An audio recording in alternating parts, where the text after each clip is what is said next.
Patuloy naman ang pag-rescue sa mga stranded na residente sa ilang bahagi ng Occidental Mindoro.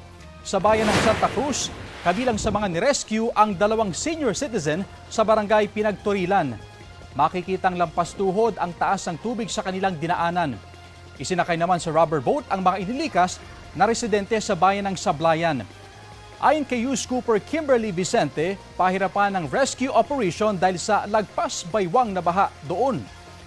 Nasira naman ang isang seawall sa Mamburao dahil sa lakas ng hampas ng alon. Para maiwasang abutin ng tubig ang mga bahay na malapit sa dalampasigan, naglagay roon ng mga sandbag. Sa barangay GSIS naman sa San Pedro, Laguna, hindi pa man bumabaha, nagpatupad na roon ng forced evacuation. Pinalikas ang mga taga-Zone 2 cluster area dahil sa banta ng masamang panahon. Tulong-tulong ang mga taga-barangay, pulis at ilang volunteer para ihatid sa ligtas na lugar ang mga residente.